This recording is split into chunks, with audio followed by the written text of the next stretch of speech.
Muy bien, vamos a continuar con esta tercera parte ya para finalizar el capítulo del tórtora y vamos a ver ahora el intercambio de oxígeno y dióxido de carbono, ¿sí? Recordemos que para que ocurra esta difusión entre el oxígeno que está en los alvéolos hacia la sangre, o esta hematosis o este intercambio gaseoso, como ustedes quieran llamarlo, es pasiva, ¿sí? Es por gradiente de concentración, o sea, de mayor presión hacia menor presión, ¿ok? Eso quedó claro, creo, en los videos anteriores. Ahora vamos a analizar las leyes de gases, ¿sí? Que es la ley de Dalton y ley de Henry. La ley de Dalton nos dice que la suma de los gases ejercen su propia presión. O sea, recordemos que en la atmósfera había 760 de presión, ¿sí? Acá está, de milímetro de mercurio, 760, ¿ok? Todas estas presiones vienen de varios gases, como es el nitrógeno, el dióxido de carbono, el oxígeno, el argón, etc. Bueno, todos esos suman una presión de 760 milímetros de mercurio. Eso es lo que dice la ley de Dalton, que cada gas tiene su propio peso y la suma es esa, de 760. ¿Ok? ¿Cuál es la suma? O sea, ¿cuál es el propio peso? Bueno, acá tenemos. Nos dice que en el aire atmosférico el 78% es de nitrógeno, ¿sí? Y el 20,9% es de oxígeno. Y después tenemos 0,93% de argón, dióxido de carbono, 0,4%, 0,04%. Entonces, la suma, como estamos viendo acá, nos da 760 de presión. Pero, ¿cómo sabemos? Acá estamos hablando de porcentajes, solamente de porcentajes. ¿Cómo sabemos cuál es la presión que ejerce cada gas? Bueno, tenemos que hacer una cuenta, ¿sí? Eh, por ejemplo, el nitrógeno pesa, podríamos decir, o contiene, no es que pesa, mejor dicho, hay en el ambiente el 78,6%, o sea, es eh, el que más hay en el ambiente, no me sale la palabra. Bueno, 78,6. Bueno, le ponemos acá 0,786 por 760, que es eh, lo que hay de presión, ¿sí? Y eso nos da 597,4 milímetros de mercurio de presión, ¿sí? Lo mismo hacemos con el oxígeno, ¿sí? La presión de oxígeno. La P significa P, presión, ¿sí? Y O2, oxígeno. Es de 20,9, entonces ponemos 0,209 por 760 milímetros y nos da 158. ¿Sí? Eso es lo que pesa, o sea, esa es la presión que ejerce el oxígeno, ¿sí? De 20,9%. Entonces la suma da 760 milímetros de mercurio, lo que hay en el ambiente. Después el párrafo dice de que en el alvéolo, ¿sí? Dice, cuando inspiramos aire, hay 13,6% nada más versus a lo que existe. Porque nosotros inspiramos ¿cuánto? Justamente el 20,9% de oxígeno, 21% para redondear. O sea, nosotros inspiramos 21% de oxígeno, ¿sí? Pero en los alvéolos solamente tenemos el 13,6%. ¿Por qué ocurre esto? Bueno, por dos razones, dice. En primer lugar, porque el intercambio gaseoso... A ver, ¿dónde sonó la alarma? Perdón, justo me sonaba la alarma. Bueno, estábamos acá. Decíamos que, en primer lugar, porque el intercambio gaseoso en los alvéolos aumenta el contenido de dióxido de carbono y disminuye el contenido de oxígeno. O sea, cuando ocurre el intercambio gaseoso, el oxígeno va a la sangre, ¿sí? Y eh, entra más dióxido de carbono al alvéolo. Entonces aumenta ahora el dióxido de carbono en los alvéolos y disminuye el oxígeno, ¿sí? Después dice que en segundo lugar, que cuando se inspira, se humidifica este aire inspirado y a medida que aumenta el contenido de vapor de agua en el aire, el porcentaje relativo de oxígeno disminuye, ¿sí? O sea, como que este vapor de agua va desplazando también porque ocupa lugar, ¿sí? Y entonces hay menos oxígeno también en los alvéolos. Muy bien. Y recordemos que hay más dióxido de carbono también en los alvéolos, ¿ok? A comparación de lo que hay en el ambiente, ¿sí? Eso también hay que tener en cuenta. Siempre estamos hablando de porcentajes, no se olviden de eso. Solamente de porcentajes porque en un rato vamos a hablar de presiones. La ley de Henry, ¿qué nos dice? Para resumir todo esto, nos está diciendo que la cantidad de gas que se disuelve en un líquido en un líquido es proporcional a su presión parcial. O sea, cuando hay más presión en un envase, ¿sí? Este gas se disuelve más, ¿ok? Por ejemplo, la gaseosa. ¿Vieron cuando está bien cerrada la gaseosa? Pero ¿qué pasa cuando uno la destapa? O sea, la gaseosa está totalmente con mucha presión y tiene muchísimo gas. Pero cuando uno la destapa, está liberando presión, o sea, está disminuyendo esa presión. Y al disminuir esa presión, ¿qué empieza a hacer el gas? Empieza a salir, porque no puede disolverse tan rápido, ¿sí? No se sale porque no llega a disolver porque hay menos presión. Entonces lo mismo pasa con el oxígeno, por ejemplo, ¿sí? En la sangre, vamos a ver más adelante que no llega a disolverse mucho porque no hay tanta presión. Sin embargo, el dióxido de carbono es 24 veces más soluble que el oxígeno.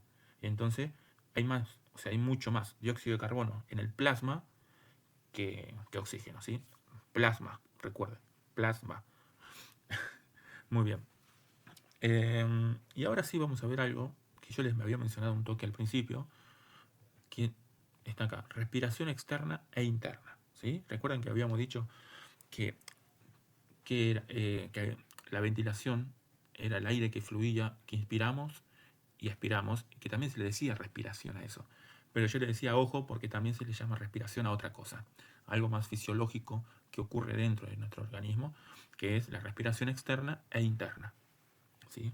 ¿Qué es la respiración externa? Bueno, habíamos dicho que era el intercambio gaseoso que ocurre en los pulmones, ¿sí? Acá tenemos un dibujo. Me gusta mucho más el dibujo de la versión más actualizada del Tórtora, creo que la 15ª edición, la que yo tengo, en papel, ¿sí? En libro. Y esta es digital y es una edición más, creo que la 13, algo así. Pero bueno, no importa. Acá tenemos el alveolo, ¿sí? Acá tenemos la sangre que viene desoxigenada, ¿sí? Vamos a poner, para que se entienda, sin oxígeno, ¿ok? Esta es la sangre que viene del corazón, ¿ok? Llega a los capilares pulmonares y ocurre el intercambio gaseoso. ¿Por qué? Porque como dice acá, ¿cuánto tenemos de presión en la sangre desoxigenada de oxígeno? 40 milímetros de mercurio, ¿sí? ¿Y cuánto tenemos de presión de oxígeno en los alvéolos? Dice 105. Así que si recordamos, de donde hay más va a ir hacia donde hay menos. Entonces, ¿qué va a hacer el oxígeno? Y va a ir hacia la sangre, ¿sí? ¿Por qué? Porque hay más presión en el alvéolo que en los capilares, ¿sí? Porque viene con 40 milímetros de mercurio. Bien. ¿Pero qué pasa con el dióxido de carbono? Bueno, dice que el dióxido de carbono en la sangre desoxigenada, sin oxígeno, tiene 45 milímetros de mercurio, ¿sí? 45 de CO2. Y entonces en el alvéolo tenemos solamente 40 milímetros de mercurio. Entonces hay más en los capilares, en los vasos sanguíneos, que en el alvéolo. Entonces, ¿qué va a hacer el dióxido de carbono? Va a ir hacia el alvéolo, ¿sí? Ahora bien, esto es, como dijimos, respiración externa, ¿ok? Porque trabaja con el exterior, obviamente. Ahora vamos a ver la respiración interna. Ahora vamos a bajar un poquito el dibujo. Una vez que esta sangre se oxigenó, viaja hacia el corazón de nuevo, como sabemos, y tenemos una presión de 100 milímetros de mercurio con sangre con oxígeno, ¿sí? Acá. De O2 tenemos 100. Y de CO2 tenemos 40. ¿Ok? De presión, recuerden, presión, no porcentajes. Porque recién vimos porcentajes en la ley de Dalton. Ahora estamos viendo presiones. Entonces, si nosotros en las células o en los tejidos sistémicos de nuestro organismo, tenemos 40 milímetros de mercurio de oxígeno, ¿dónde tenemos más? ¿En sangre o en las células? Y en sangre, pues tenemos 100. Entonces, ¿qué va a hacer? Va a ir hacia los tejidos, ¿ok? De mayor presión a donde hay menos presión.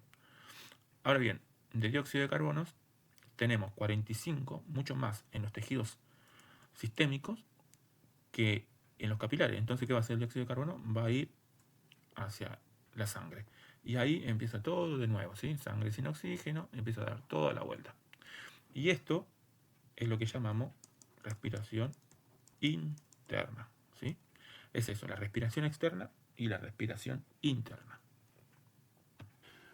Muy bien, ahora vamos a hablar de algo que también sería lo último casi ya, que es del transporte de oxígeno y dióxido de carbono. O sea, como ahora este oxígeno sabemos que se transporta por la sangre, pero ¿cómo? ¿De qué manera? ¿Qué suceden? ¿Cuáles son los motivos por los cuales estas cosas pueden fallar también? ¿Ok?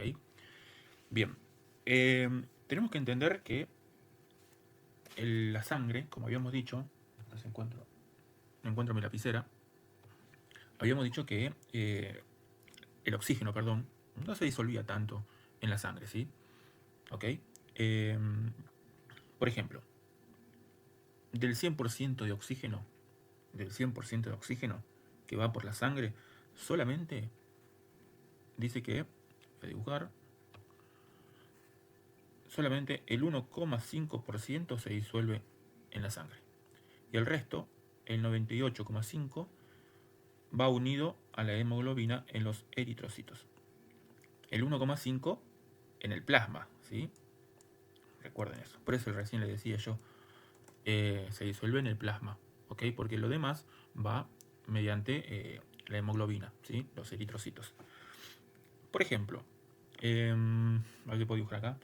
De 100 mililitros de sangre, ¿sí? Que uno puede obtener, de los 100 mililitros, va a haber solamente 20%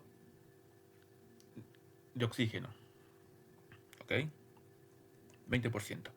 De ese 20%, si tenemos en cuenta estos cálculos, solamente va a ir disuelto o va a estar disuelto el 0,3 de oxígeno y el 19,7 en la hemoglobina. ¿Se entendió? O sea, de 100 mililitros nada más estamos hablando, ¿sí? Es como un cálculo que se hace.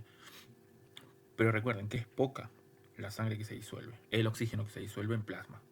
¿Por qué es importante saber el plasma? ¿Por qué rescatamos? Porque para que pase al tejido, tiene que estar en el plasma la sangre, el oxígeno, ¿sí? Si no, no pasa directamente de los eritrocitos de la hemoglobina a la célula, sino que tiene que primero ir al plasma, ¿sí? Ahora vamos a ver un poquito más. Bien, otro detalle a tener en cuenta, espero que eso ya se haya entendido, ¿sí? Otro detalle es el juego de la hemoglobina, ¿sí? Acá nos está diciendo que la hemoglobina, o sea, una hemo, por ejemplo, la molécula de hemoglobina, tiene 4 átomos de hierro, ¿sí? Cada molécula de oxígeno se une a un átomo de hierro, ¿sí? Entonces, podríamos decir que una hemoglobina lleva 4 moléculas de oxígeno, ¿ok? Por eso acá dice que el 98% unido a la hemoglobina está atrapado dentro de los eritrocitos, y de modo que solo el 0,2, el oxígeno disuelto, 1,5, puede difundir fuera de los capilares y dentro de las células. Es lo que yo les decía recién. En consecuencia, resulta importante comprender los factores que promueven la unión a la separación del oxígeno y la hemoglobina. O sea, lo que quiere decir que es importante tener en cuenta cómo ahora este oxígeno se separa de la hemoglobina para que pase el plasma y del plasma a los tejidos. ¿Ok? Bien. Ahora vamos a ver la relación que existe entre la hemoglobina y la presión parcial de oxígeno. ¿Sí? Bien, entonces, acá cuando habla de la relación entonces entre la hemoglobina y la presión parcial de oxígeno, quiere decir brevemente que mientras hay más presión, ¿sí?, de oxígeno, se va a unir mucho más fácil a la hemoglobina. ¿Ok? Es eso, más que nada. Siempre recuerden eso, mayor presión de oxígeno alveolar va a ir o sea, se va a acoplar más rápido a la hemoglobina, ¿sí? Y respecto a lo que es, no sé si esto ya lo dije, pero por ejemplo, como habíamos dicho que una hemo tiene 4 átomos de hierro y se une una molécula, ¿recuerdan? Cuando solamente se unen, por ejemplo, de esos de esas 4 átomos de hierro solamente se unen 2 moléculas de oxígeno, vamos a decir eh, podríamos decir que está saturando al 50%, ¿sí? Y si solamente 3 se unieron al hierro, a cada uno de los 4 hierros, vamos a decir que está saturando al 75%. Esto sirve después cuando uno, vieron que dicen, se mide la saturación y dice 98%, 50%, 80%. Eso significa que es la cantidad de oxígeno que está yendo en la sangre, ¿sí? Está saturando 80%. O sea, que hay mucho hierro, o podríamos decir, bastantes lugares de la hemoglobina que no está llevando oxígeno, ¿sí? Hacia los tejidos. Bien, y cuando uno en los tejidos, como consume obviamente mucho oxígeno, la presión va a ser diferente ahí, ¿ok? Entonces la hemoglobina libera fácil, por las presiones, libera fácil al oxígeno hacia los tejidos. Y cuando uno hace ejercicio, consume mucho más oxígeno y va a liberar más oxígeno todavía, ¿sí? Es algo que más o menos para saber. Bien, vamos a ver ahora otros factores, ¿sí? Como dice acá, a ver, voy a dibujar. Dice 4 factores siguientes que afectan la afinidad a la hemoglobina. Ya dijimos que uno era el principal, podríamos decir que es la presión. Si no hay mucha presión alveolar, sin duda el oxígeno no se va a acoplar a la hemoglobina fácilmente. Muy bien, acá tenemos la acidez. ¿Qué hace la acidez? Dice que a medida que aumenta la acidez, disminuye el pH, obviamente. Entonces la afinidad de la hemoglobina por el oxígeno se reduce, ¿sí? Se disocia con mayor facilidad de la hemoglobina. O sea que cuando hay más acidez, ¿ok? El oxígeno se disocia más rápido, ¿sí? Se sale de la hemoglobina para ir a los tejidos más rápido, más fácil. ¿Cuándo ocurre esto? Por ejemplo, cuando uno hace ejercicio, ¿sí? Porque uno produce más acidez, por ejemplo, mayor ácido láctico, hidrógenos, etc. Entonces se vuelve más ácido la sangre, ¿sí? Y eso hace de que ahora la hemoglobina disocie más rápido el oxígeno para los músculos que necesitan oxígeno. Bueno, después tenemos la presión parcial del dióxido de carbono, que es parecido a lo que vimos recién de la acidez. ¿Por qué? Porque cuando la sangre deja su oxígeno en los tejidos, ¿qué pasa? El dióxido de carbono toma protagonismo, ¿sí? Lo que está en el tejido pasa a circular en el plasma y eso se vuelve también más ácido. Entonces, también acá la hemoglobina se disocia más rápido del oxígeno. Es muy parecido, ¿sí? Después, en tercer lugar, tenemos la temperatura, ¿sí? Muy bien, y después tenemos la temperatura. Acá dice que a mayor temperatura dentro de los límites, ¿sí? Cuando aumenta la temperatura, también va a favorecer la disociación de oxígeno. ¿Sí? Dice que los ácidos y el calor promueven a su vez un aumento de liberación de oxígeno de la oxihemoglobina, que es el oxígeno unido a la hemoglobina. Y la fiebre tiene un efecto similar, ¿sí? Todo dentro de sus límites. Por ejemplo, cuando uno hace deporte, ¿sí? En cambio, en presencia de la hipotermia, o sea, el descenso de temperatura, no ocurre lo contrario, ¿sí? El requerimiento de oxígeno se reduce y una mayor proporción de oxígeno permanece unida a la hemoglobina. Así que acá la temperatura también favorece. Perdón, no podía hablar por la garganta. Favorece a la disociación de hemoglobina. Y por último tenemos el BPG. ¿Qué es esta BPG? Bueno, es una sustancia que está en los eritrocitos, ¿sí? Y esto también, esta sustancia disminuye la afinidad de la hemoglobina por el oxígeno. Por ende, se disocia más rápido el oxígeno de la hemoglobina, ¿sí? ¿Cómo se forma? ¿Cómo se forma? ¿Cómo se forma entonces, perdón, esta BPG? Bueno, se forma como producto de la descomposición de glucosa del ATP, ¿sí? Por eso dice que acá la BPG se forma, voy a trazar, se forma en los eritrocitos cuando degradan glucosa para producir ATP, ¿sí? Entonces, esto hace que ahora haya BPG en la sangre y se disuelva más rápido la hemoglobina, el oxígeno de la hemoglobina. Acá al final dice de que ciertas hormonas como la tirosina, la hormona de crecimiento, la adrenalina, la noradrenalina, la testosterona, aumentan la formación de BPG también, ¿sí? Así que, y otra más, que el nivel de BPG también se eleva en las personas que viven en lugares de altitud, ¿sí?